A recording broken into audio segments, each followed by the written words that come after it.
जो बात और जो सवाल लगातार उठ रहे हैं नॉमिनेशन भरने के बाद से कि क्या प्रियंका गांधी की राह आसान है, किस तरह से कांग्रेस देख रही है, और उत्तर से सीधे दक्षिण में आप लोगों ने पहुंचाया, रणनीति क्या कुछ है इसके पीछे?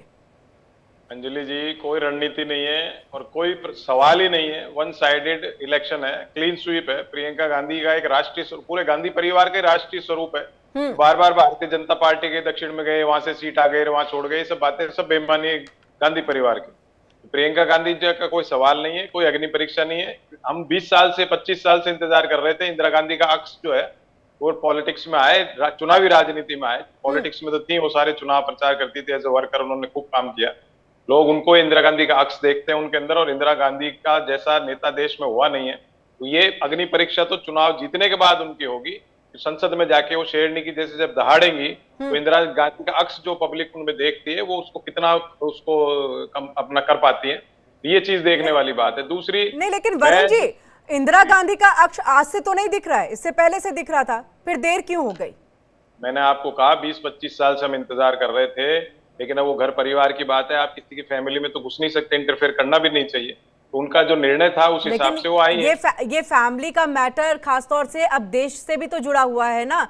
जब आप एक राजनेता हैं तो नजर तो रहेगी कि आखिरकार प्रियंका गांधी को क्यों नहीं उतारा जाता। पुत्र मोह था क्या वरुण जी? अब देखिए, इस पे तो मैं कमेंट कर नहीं सकता, आप मुझसे कुछ ना कुछ निकलाना चाह रहे हो, लेकिन ये बात निश्चित है कि 20 साल पहले प्रियंका गांधी जी को ले आया जाता। मैंने तो कई डिबेट्स में कई साल से कह रहा हूँ, अगर ले आते 20 साल पहले चुनाव में ले आते तो आज ना तो कोई मोदी सरकार बनती, ना देश में संवैधानिक व्यवस्थाओं को जो तहस नहस किया जा रहा है ऐसी स्थिति आती। अब वो ठीक है, कांग्रेस पार्टी से गलती हुई, इतने समय तक नहीं ला पाए। आप वो संसद में जब आएंगी, जैसे आपको ध्यान होगा कि चिकमंगलुरु में जब चुनाव लड़ने गई थी इंदिरा जी, जब एक शेरनी 100 लंगूर का नारा लगा था। अब अगर विपक्षी उस नारे को चरितार्थ करना चाहते हैं तो अलग बात है। हाँ, एक दुख जरूर मुझे है, इंडिया अलायंस एक नेशनल लेवल के लिए लोकसभा चुनाव के लिए बना था, तो कम्युनिस्ट पार्टी को अपना कैंडिडेट वहां नहीं उतारना चाहिए, विपक्ष को किसी को भी नहीं उतारना चाहिए था। अब ठीक है, उनकी समझ ऐसे हिसाब से वो केरल की राजनीति के हिसाब से करना चाह रहे, लेकिन इंदिरा गांधी प्रियंका गांधी के लिए कोई सवाल नहीं है, कोई अग्नि परीक्षा नहीं है। जब तक वो जीत के आने के बाद संसद में जब आएंगी, हाँ, जब उनकी अग्नि परीक्षा प्रारंभ होगी, परीक्षा जो है उसकी शुरुआत होगी। संजय राणा जी भी हमारे साथ यहाँ पर जुड़ चुके हैं, राजनीतिक विश्लेषक है। संजय जी, आपका भी बहुत बहुत स्वागत है। लेकिन उससे पहले देश रत्न निगम जी, आपके पास हम आएंगे और आपसे, क्योंकि हमने यहाँ पर कहा है कि कितनी बड़ी अग्नि परीक्षा है प्रियंका गांधी के लिए। उत्तर की तरफ अगर हम देखें तो उन्होंने कई राज्यों के लिए जो है अपने कांग्रेस के उम्मीदवार उतरे हैं, राहुल गांधी उतरे, सोनिया गांधी, इन सब के लिए उन्होंने प्रचार किया, लोगों के बीच में गई, बातों को रखा, कांग्रेस को एकजुट करने की हमेशा से कोशिश की है। पहली बार डेब्यू करने जा रही हैं और वायनाड से खासतौर से, एक तो ये कहा जा रहा है कि चलिए भाई की छोड़ी हुई सीट इनको मिल गई है, चलिए कहा जाता है, इस पर भी आप क्या कहेंगे, टिप्पणी देंगे, ये भी मैं आपसे जानना चाहूंगी। लेकिन इस सबके साथ वायनाड का रास्ता आप कैसे देख रहे हैं, क्योंकि सामने में नव्या है। देखिए किरण जी, ये परिवारवाद का उत्कृष्ट उदाहरण है। एक गया, दूसरे को वहां पर रख दिया। दूसरा, आपको याद होगा उत्तर प्रदेश की जब असेंबली इलेक्शन हुए थे 2017 में, तो वो जनरल सेक्रेटरी थी, उनके तत्वाधान में, इनफैक्ट उन्हीं के अंडर में वो इलेक्शन लड़ा गया था। 399 सीट कांग्रेस ने लड़ी थी और 2 सीटों पे विजय मिली थी उनको। और जो ये वायनाड है, ये उनका अधिकार है। देखिए, कोई भी सीट वो चुन सकती हैं। और कल जो सोशल मीडिया पे एक वीडियो आया, उससे बड़ा दुख हुआ कि मल्लिकार्जुन खड़गे की हाजिरी गेट के बाहर, दरवाजे के बाहर लगाई गई थी, अंदर जब जहाँ पर्चा भरा जा रहा था उस पर नहीं। ये पूरे सोशल मीडिया पे बहुत वायरल हो रखा है ये ट्वीट और ये वीडियो। देखिए, इलेक्शन तो देखिए बड़ा दिलचस्प होने वाला है। जो नाव्या हरिदास हैं, वो वहाँ से 2 बार की काउंसलर रह चुकी हैं। असेंबली इलेक्शन भी उन्होंने लड़ा था, बीजेपी का वोट शेयर भी बढ़ाया है उन्होंने। और जैसा उन्होंने कल बोला कि प्रियंका जी तो 7 दिन के लिए, मैं यहाँ 5 साल आपको मिलूंगी, लोकल कैंडिडेट हूँ, तो वो एक दूसरे स्तर पर, और वो कार्य कर रही जमीनी स्तर पर। कौन जीतेगा हम ये नहीं जानते, लेकिन कम्युनिस्ट पार्टी भी है बीच में उतरी हुई है, मुकेरी जी हैं जहाँ से वो इलेक्शन लड़ रहे हैं वहाँ से। तो ये एक त्रिपक्षीय मामला और मुकाबला नजर होता हुआ दिख रहा है। अगर वो होता है तो देखिए कंटेस्ट बड़ा दिलचस्प हो जाता है। दूसरा देखिए, चुना इसलिए गया है वो जगह क्योंकि 40% के करीब वहाँ मुस्लिम आबादी है और 20% के करीब वहाँ ईसाई की आबादी है। तो सांप्रदायिक समीकरण देख के ही इस बात का चुनाव किया गया है। रिजल्ट ताकि कहीं ताकि पे एक भी जाए, सेफ सीट जो है जी उसको यहाँ जी पर रखा जी जा सके, क्योंकि डेब्यू में हार जो है वो कांग्रेस बिल्कुल भी नहीं चाहेगी कि प्रियंका की हो। यहाँ पर संजीव जी आपका हम रुख कर रहे हैं, यही सवाल है कि उनके लिए क्या मुश्किल है? क्या आप मान रहे हैं कि अग्नि परीक्षा है वायनाड की सीट यहाँ पर जीत हासिल करना? ऐसे तो सेफ सीट कहा जा रहा है जिस तरह से राहुल गांधी ने वहां पर जीत हासिल की, लेकिन विपक्ष की तरफ से यह भी कहा जा रहा है बैकअप की तरफ वायनाड को इस्तेमाल करते हैं। जब जरूरत पड़ी तो वायनाड चले गए, रायबरेली से जीते तो वायनाड को छोड़ दिया है। तो वायनाड की जनता को आप इतने हल्के में ले रहे हैं और कहीं ना कहीं यही जो मुद्दा है खासतौर से विपक्ष लेकर के चलेगा और प्रियंका के लिए एक चुनौती आप मान रहे हैं फिर इस चीज को कि बैकअप की तरफ वायनाड को आप देखते हैं?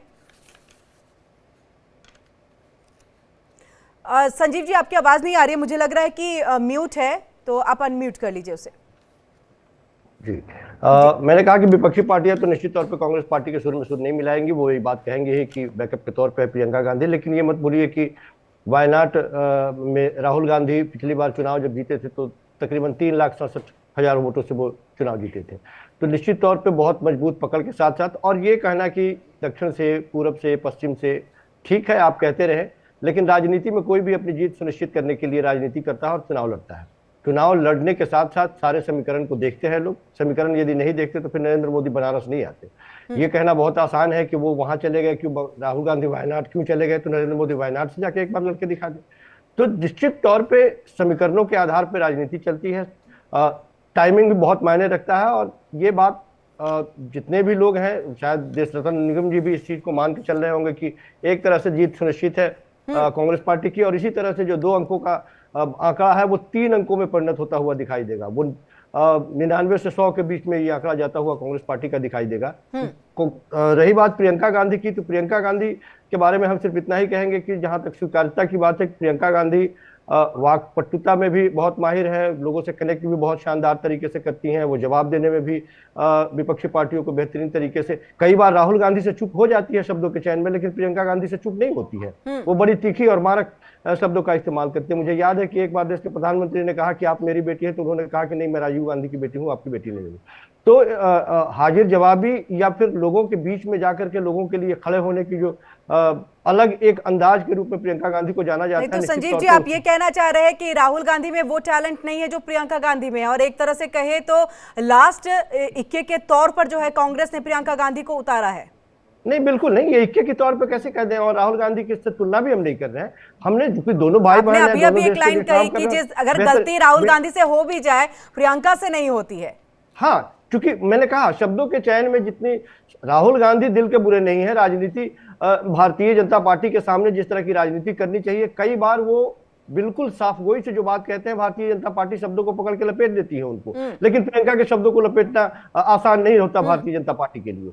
तो मैं शब्दों के चयन के मामले में कह रहा हूं, राहुल गांधी की राजनीति करने की शैली यदि बेहतरीन नहीं होती, तो जिस राहुल गांधी और कांग्रेस पार्टी के पूरे अस्तित्व को खत्म करने की बात होती, कांग्रेस मुक्त हिंदुस्तान करने की बात होती, वो दुगुनी ताकत से 53 से 99 कैसे पहुंच जाती? तो सारे दारों मदार 99 पे ही तो पहुंची है संजीव जी, 99 पे ही पहुंची है। हरियाणा हार गई है, जम्मू कश्मीर में वैसी स्थिति रही है। अब कौन सी रणनीति और किस शैली की यहाँ पर बात कर रहे हैं जिसका बहुत ज्यादा असर जो है वो धरातल पे देखने को मिला? आप तो क्या आप चाहते हैं जो 303 से 240 पे सिमट गया हो उसकी तारीफ करें, या जो 53 से 100 चला गया उसकी तारीफ करें? हम जो आगे की तरफ जाएगा उसकी तारीफ करेंगे, या नीचे की तरफ जो आएगा उसकी तारीफ करेंगे? हम अगर आप अलग से लेकर के देखें बीजेपी को, तो बीजेपी की सीट ज्यादा है।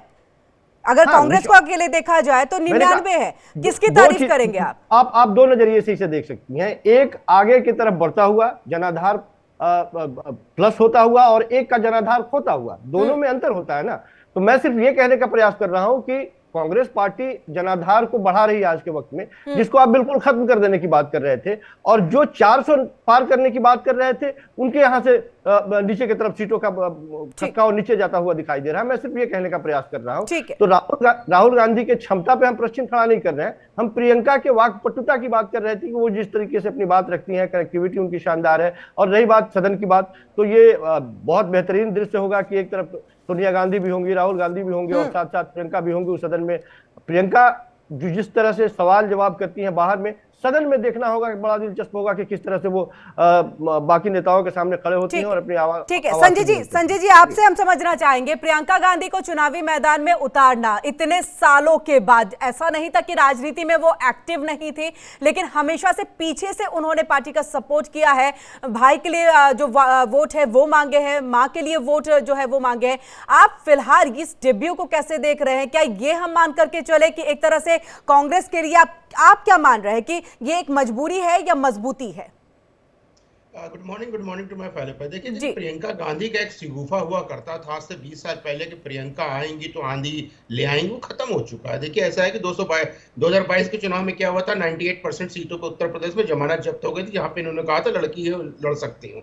तो इनमें कोई करिश्मा नहीं है। ठीक है, हमारा देश प्रजातांत्रिक देश है और कोई कहीं से भी चुनाव लड़ सकता है, लेकिन आपको डेब्यू ही करना है तो मैं तो कहूंगा ये डायनेस्टी पॉलिटिक्स का दूसरी डायनेस्टी, यानी गांधी के बाद वाड्रा डायनेस्टी का एक तरह से उदय हुआ है। और वायनाड से ही चुनाव क्यों लड़ना है? अगर चुनाव लड़ना है तो पूरे देश में कहीं से भी लड़ सकते थे, इतनी सुरक्षित सीट से क्यों जाके लड़ना है? सुरक्षित सीट इसलिए कि उनको अच्छी तरह पता है कि जहां पे वो मुस्लिम लीग के साथ अलायंस में है, 40% मुसलमान है जो एक तरफा इनको वोट करता है, इनकी सबसे ज्यादा सुरक्षित है पूरे देश में। मैं तो चैलेंज के साथ कहता हूं पूरे देश में ऐसी सुरक्षित चीज चाहे प्रियंका जी हो या गांधी फैमिली को कहीं नहीं मिल सकती है। देखिए, जीत हार वो जनता तय करती है, हम और आप नहीं तय कर सकते, लेकिन जो परम्यूटेशन कॉम्बिनेशन बनते हैं राजनीति की, वो देखते हुए ये परम्यूटेशन कॉम्बिनेशन बहुत अच्छा था। जहां तक लोग सुन रहा था मैं बहुत ध्यानपूर्वक कि इनके अंदर प्रतिभा, देखिए किसी के अंदर प्रतिभा की कमी नहीं होती है, लेकिन प्रतिभा इतनी ज्यादा थी तो 20 साल तक दबी क्यों थी? इतनी ज्यादा थी तो कई चुनाव हार के गए। दोनों भाई बहनों में इतनी प्रतिभा थी तो 67 में से 47 चुनाव हार क्यों गए?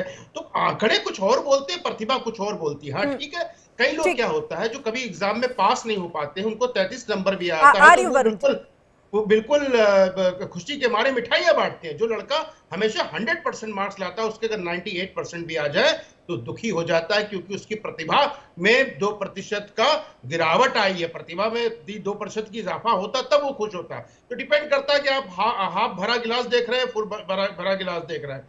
तो वायनाड से जाना कोई बहुत बड़ी बात नहीं है।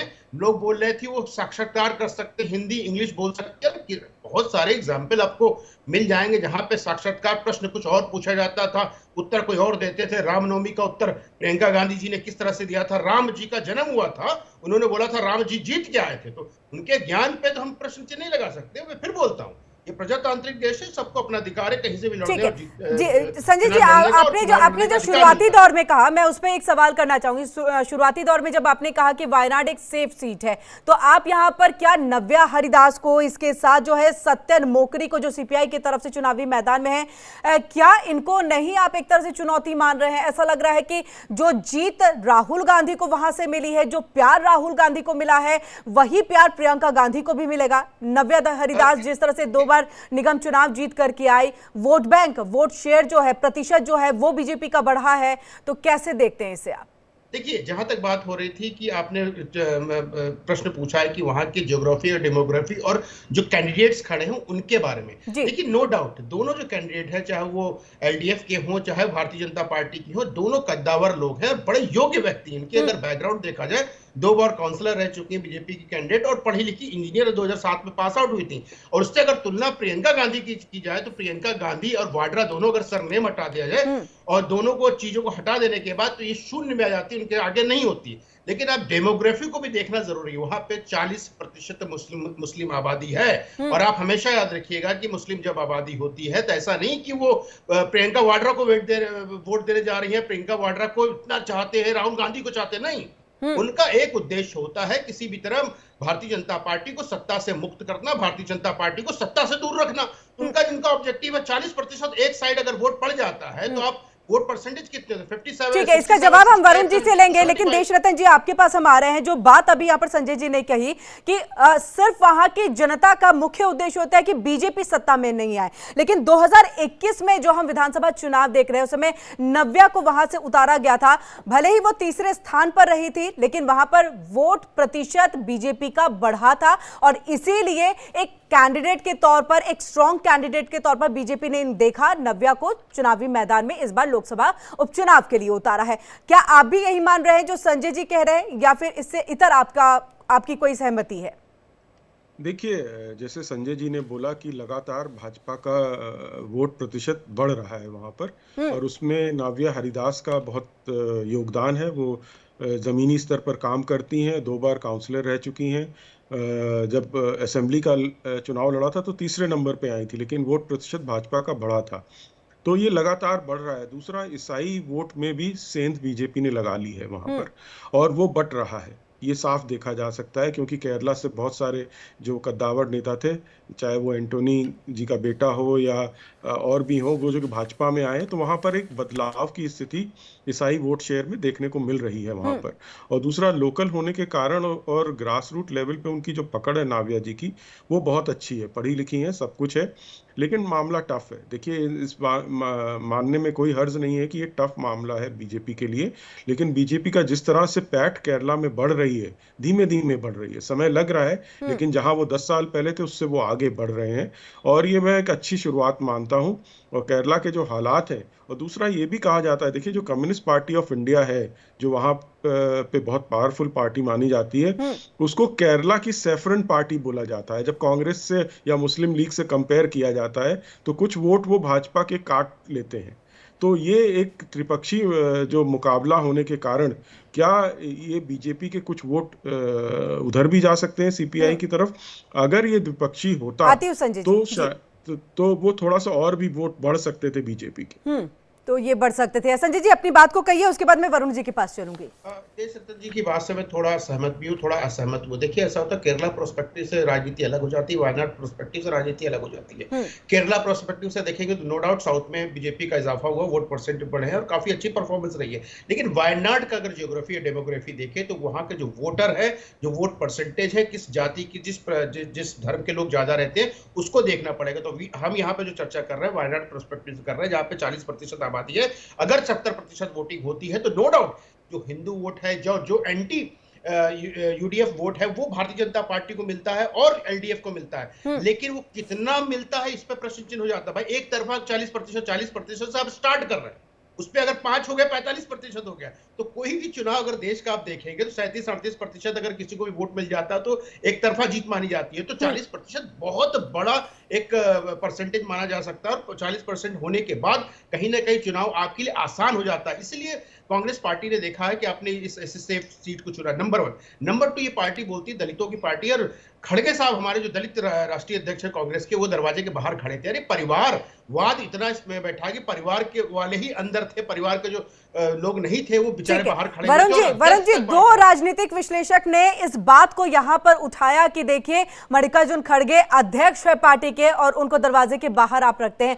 आपकी तरफ से कहा जाता है, यानी कि कांग्रेस कहती है कि हम तो समानता में विश्वास रखते हैं, लेकिन क्या यही समानता है, यही सम्मान जो है खड़गे साहब को दिया जा रहा है? जब चुनाव में नामांकन भरने से पहले प्रियंका गांधी उनके घर जाती है, आशीर्वाद प्राप्त करती है, लेकिन देखिए जब नामांकन भरती हैं तो उनको ऑफिस से बाहर यानी दरवाजे के पास खड़ा रखते हैं। इसका भी हम जवाब चाहेंगे क्योंकि सोशल मीडिया पे भी ये वीडियो काफी ज्यादा वायरल है। इसी के साथ सत्यन मोकेरी जो कि बहुत अच्छी अपनी पकड़ रखते हैं साउथ की तरफ में, इसके साथ नाव्या हरिदास कैसे चुनौती मांगते हैं? क्योंकि यहां पर संजय जी कह रहे हैं कि ये प्यार राहुल गांधी प्रियंका गांधी के लिए नहीं है, ये प्यार है, ये दुश्मनी है कि बीजेपी को हम सत्ता में ना ला करके आए, क्योंकि वहां जिस तरह का वोट बैंक है, समीकरण है वहां पर जिस जाति के, उसके आधार पर उन्होंने कहा। आदरणीय किरण सिंह जी, मैंने सबकी बात सुनी। अभी तो शुरू में कहा गया एक आया एक गया डायनेस्टी, तो भाई शहीद हुए, एक शहीद हुआ, दूसरा शहीद हुआ जब आए, किसी और परिवार को बता दीजिए आप शहीद हुआ को, भारतीय जनता पार्टी की शहीद हुए कोई, तो उनका नाम ले दीजिए। इस प्रकार से जो चर्चा करते हैं ना, जो चिढ़ करके करते हैं, अंदर कहीं ना कहीं प्रेजुडिस होते हैं। आदमी शहीद हो रहा है, उसका बेटा आ रहा है, बेटी आ रही है, वर्क करके आ रहे हैं, सड़क पे मेहनत की है जब आ रहा है आदमी। दूसरी बात आपने करी सेफ सीट, ये अल्लाह, मैंने आपको कहा था ना चिकमंगलुरु की जैसे होने लगेगा। सेफ सीट भाई रायबरेली अमेठी नहीं थी क्या? उसमें मुसलमान और ईसाई जोड़ रहे थे क्या? आप लड़ रहे हैं, राहुल गांधी सोनिया जी सब लड़े ही है ना वहां से। ये प्रोपोगंडा भी करना इनका मेरे को समझ से बाहर है। तीसरी बात जो आप अभी कह रहे हो कि खड़गे साहब को बाहर रखा, जब फॉर्म भरने जाते हैं कुछ ही लोगों को परमिशन दी जाती है अंदर, आपका वकील साथ होता है या आपके घर के साथ होते हैं, वो कौन, सारी भीड़ थोड़ी चली जाती है नॉमिनेशन भरने। तो इनको तो इश्यूज बनाने, खड़गे साहब आपने खुद ने कहा आशीर्वाद लेने गई उनके घर, इनको तो इश्यूज बनाने जो प्रो बीजेपी या एंटी कांग्रेस पार्टी या एंटी गांधी परिवार की मानसिकता रखते हैं, तो इस प्रकार का विश्लेषण करते हैं। तो सबके अपने विचार हैं, सब स्वतंत्र हैं। सब अपने स्वतंत्रता से विचार व्यक्त कर सकते हैं, उसमें कोई आपत्ति नहीं है। और मैंने आपको शुरुआत में ही कह दिया था, प्रियंका गांधी के आने से जितना इनके अंदर हड़कंप मचा हुआ है भारतीय जनता पार्टी और उनके समर्थित लोगों में, भाई मुझे बताइए, अगर प्रियंका गांधी वायनाड के कहीं से भी लड़ती तो आपको क्या आपत्ति है?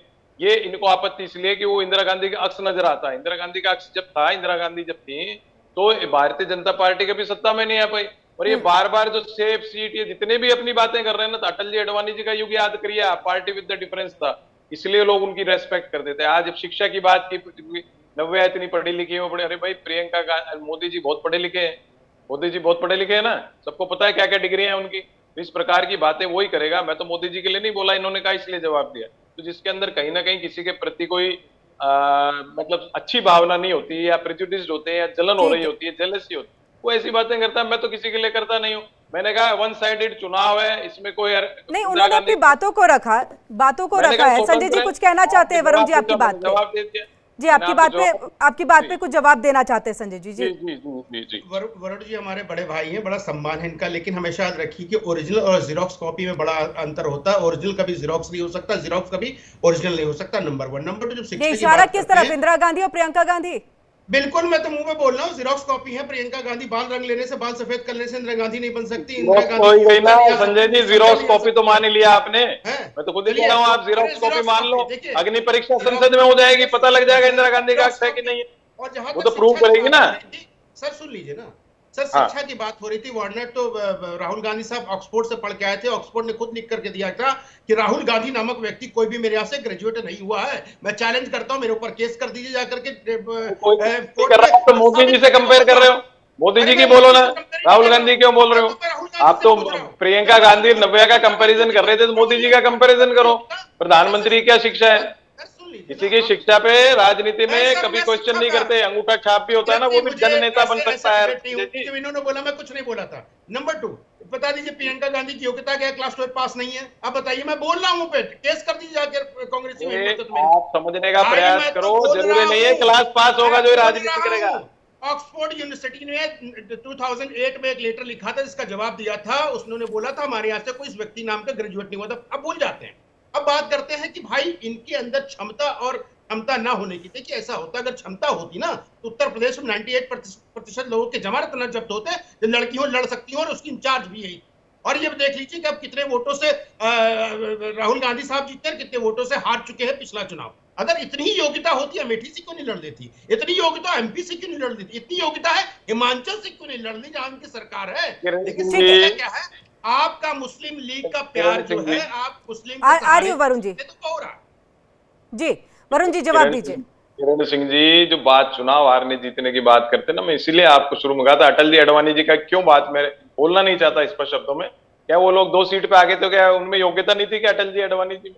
तो चुनाव वहां से क्यों हार गए, वहां से क्यों नहीं लड़े? तो संजय जी से पूछ के तो कोई चुनाव लड़ेगा नहीं। भाई आपको लड़ना है तो आप लड़ो कहीं से। मुझे जहां से चुनाव लड़ना होगा, मुझे संभावना जहां ठीक लगेगी या मेरा जहां मन होगा वहां से। बोल दिया, चुनाव कहीं से भी कोई लड़ सकता है, इसमें कोई संभव नहीं है। मध्य प्रदेश से क्यों नहीं लड़ी, वहां से क्यों नहीं लड़ी? हम तो चैलेंज करते हैं कि नहीं वरुण जी, लेकिन सवाल तो खड़ा हो रहा है ना, क्योंकि उत्तर में उन्होंने इतना काम किया, यूपी की प्रभारी रही, महासचिव के तौर पर पूरा काम किया, संभाला है। जो नहीं, एक मिनट, सवाल सुन लीजिए। जो तालमेल राहुल गांधी समाजवादी पार्टी के साथ नहीं बिठा पा रहे थे, वो उन्होंने बिठाया, दिक्कतें दूर की, फिर क्यों अमेठी और रायबरेली से उनको दूर कर दिया? अगर अश्क इंदिरा गांधी का दिखा तो रायबरेली की सीट भी दे देते ना 2024 में। आप इंदिरा जी भी कितनी जगह से चुनाव लड़ी, अटल जी भी जगह जगह से लड़े, मोदी जी ने भी जगह बदली। सर मेरा सवाल है कि उत्तर में अब तक उन्होंने काम किया, अपनी पकड़ बनाई, अपनी पहुंच बनाई, लोगों में उनका जनाधार बढ़ा, फिर वहां से देते तो और ज्यादा आसान हो जाता। वायनाड उनके लिए बिल्कुल नया, शुरुआत में नहीं, नया तो कहीं नहीं है गांधी परिवार के लिए। तो मैंने कहा ना, जो प्रेजुडिस्ड है वो ऐसी बातें करते हैं। राष्ट्रीय परिवार है, जिसने देश के लिए शहीदी दी है, वो उसमें कोई डायनेस्टी की बात नहीं होती। दूसरी बात, आपको मैंने कहा कोई भी कहीं से खूब लड़े नेता, अलग अलग जगह से चुनाव लड़े। मेरे खुद के बाबूजी 3 जगह से चुनाव लड़े, जयपुर, दौसा, अलवर, तीनों से जगह जीते। ये क्या बात होती है? आदमी जहां जिसको अच्छा लगेगा वहां से चुनाव जीतेगा, तो पार्टी डिसीजन लेती है। अगर आप पार्टी के एडवाइजर होते तो मैं मान सकता था, भाई आपने ऑब्जेक्शन किया था, फिर भी वहां से क्यों लड़ी? मैं तो कह रहा था शुरुआत में, हम तो खुद चाहते थे 20-25 साल से प्रियंका जी आए, प्रियंका जी आए। अब वो पार्टी का डिसीजन होता है, वो किस कब आए कब नहीं आए। जरूरी थोड़ी किसी को 25 साल का होता है टिकट, कईयों को नहीं मिला टिकट। आप क्या मानते हैं, क्योंकि आप तो कांग्रेस के अंदर में हैं, आप तो अंदरूनी बातचीत भी जानते होंगे, क्या मानते हैं क्यों प्रियंका गांधी को नहीं लाया गया? क्या अभी लाया जा रहा है तो एक अब वही एक, क्योंकि राहुल गांधी का हमने फेलियर देखा है, नो डाउट राजनीति में जीत हार जो है वो सब कुछ संभव है। और ऐसे पहले अटल बिहारी वाजपेयी और जब लाल कृष्ण आडवाणी थे तब भी 2 सीटों पर बीजेपी थी, लेकिन अब जीत है तो जीत जीत होती है, हार हार है। यहाँ पर सवाल ये खड़ा है कि क्या यहाँ पर राहुल गांधी नहीं प्रियंका गांधी के जरिए जो है कांग्रेस को मजबूत करने के लिए अब कोशिश की जा रही है कि दक्षिण जो है प्रियंका गांधी संभालेंगे और उत्तर जो है राहुल गांधी संभालेंगे और अब हम 2029 के लिए तैयारी करेंगे। क्या माने हम इसको?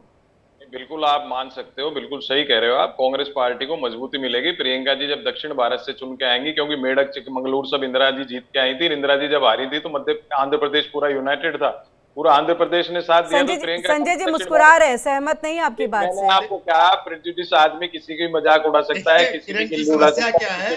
कांग्रेस ना बिना बैसाखी के साउथ में, ठीक है, मैंने तो नहीं कहा मोदी जी किसी, इन्होंने कहा दूसरे इसके निजी बातों पे कोई आ जाए या किसी पे मुस्कुराने लगे, हंसने लगे, किल्ली उड़ाने लगे। ठीक है, चलिए वक्त की कमी है। संजीव जी के पास में चलो, काफी देर से वो बैठे। संजीव जी आप यहाँ पर लगातार सुन रहे हैं सभी को आपसे, क्योंकि दक्षिण भारत अब तक अगर प्रियंका गांधी गई हैं तो वो सिर्फ वहां पर प्रचार करने के लिए पहुंची है, लेकिन अगर जनता के बीच में जगह बनानी है, हम नव्या को देख रहे हैं लगातार वो डोर टू डोर जा करके अपनी बातों को यहां पर रख रहे हैं, तो आप कैसे इस चीज को देख रहे हैं? 2 बातें चुनौती के तौर पे जानना चाहेंगे हम आपसे। लगातार प्रियंका गांधी इतने दिनों से राजनीति में सक्रिय थी, तो फिर उत्तर से उन्होंने चुनाव क्यों नहीं लड़ा? भाई साहब, भारतीय जनता पार्टी को पूर्ण बहुमत पाने में 45 साल लगे, लगभग 43 साल से ऊपर लगे। लगातार भारतीय जनता पार्टी कोशिश करती रही और उसके बाद में पूर्ण बहुमत पे वो आई थी। दूसरी बात, हम सब जानते हैं कि दक्षिण को साधने की कोशिश सबसे ज्यादा भारतीय जनता पार्टी ने प्रयास किया। पिछले लोकसभा में देश के प्रधानमंत्री महीने दिन से ज्यादा तक वो प्रवास करते रहे भारतीय दक्षिण भारत में। तमिल संगमम से लेकर के वो सेंगोल की स्थापना तक उन्होंने प्रतीकात्मक तौर पर दक्षिण को मजबूत करने के लिए किया। तब भी भारतीय जनता पार्टी दक्षिण में अपनी पैठ बेहतर नहीं बना पाई, क्योंकि दक्षिण के लोग ये बात समझते थे कि ये दिल से जुड़ा हुआ मसला नहीं है। देश के प्रधानमंत्री पंजाब में जाते हैं तो पंजाबी टोपी पहनते हैं, केरल में जाते हैं तो केरल के वेशभूषा में जाते हैं, उत्तर में जाते हैं दक्षिण में, तो वो एक तरह से नहीं, तो इसे आप कैसे देख रहे हैं? अगर ये अलग अलग टोपियां पहन रहे हैं प्रधानमंत्री, तो कैसे देख रहे हैं? राजनीतिक है ये, राजनीति करने के लिए वो जाते हैं, लोगों को लुभाने के लिए जाते हैं। यदि आपको उस प्रांत की चिंता है तो उस प्रांत के लिए बेहतर कीजिए। अभी तक मणिपुर अभी तक मणिपुर के लोग उनके दर्शन के लिए तरस रहे हैं, वो वहां नहीं जाएंगे। मूल बात हम ये कह रहे हैं कि कोशिश होनी चाहिए, और प्रियंका गांधी यदि वहां से लड़ रही है तो अभी यहाँ पे जितने लोग बैठे हैं भारतीय जनता पार्टी की तरफ से, जो जिनको लग रहा है कि नहीं भारतीय जनता पार्टी मजबूत है, बहुत शानदार टक्कर है, वो भी ये बात मान रहे हैं कि भारतीय जनता पार्टी वहां पे हार रही है और प्रियंका गांधी बहुत मजबूत है। एक तरह से जीत सुनिश्चित है। वो मैं संजीव जी चुनौती जानना चाहती हूँ, चुनौती प्रियंका गांधी के लिए क्या चुनौती है जिसपे उनको वहां पर काम करने की जरूरत है? देखिए, कोई विशेष चुनौती नहीं है। प्रियंका गांधी वहां गई है, निश्चित तौर पे जिस तरह से ये बात हम स्वीकार कर रहे हैं कि जिस तरह से उत्तर में उन्होंने, चाहे उत्तर प्रदेश में उन्होंने मेहनत की है, लोगों के साथ मिलकर उन्होंने काम किया है, एक नए सिरे से वहां भी केवल चुनाव जीत जाना बहुत बड़ी बात नहीं है। वहां के लोगों के दिलों में जगह बनाना, और प्रियंका गांधी, इसलिए मैंने कहा कि वो कलेक्ट करने की जो क्षमता है प्रियंका गांधी में, वो बेहद शानदार है।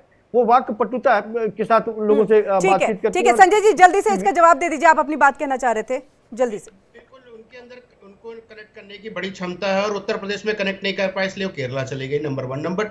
नंबर 2, जो हम बात भाई साहब ये बात क्यों कर रहे हैं केरला चले गए? सर आप देखिए, नहीं, आपने कहा कि केरला चले गए, तो देश के प्रधानमंत्री जाकर वायनाड से एक बार लड़के दिखा दे। देश के प्रधानमंत्री एक बार वायनाड से जाकर लड़के दिखा देना। क्षमता खत्म हो गई। कोई भी चुनाव लड़ने के, कोई भी चुनाव जो लड़ता है वो जीतने के लिए लड़ता है। कोई भी चुनाव लड़ने के लिए जीतता है। आपके बहकावे और उकसावे पर जाकर के वो अपनी सीटों को नहीं बदलता।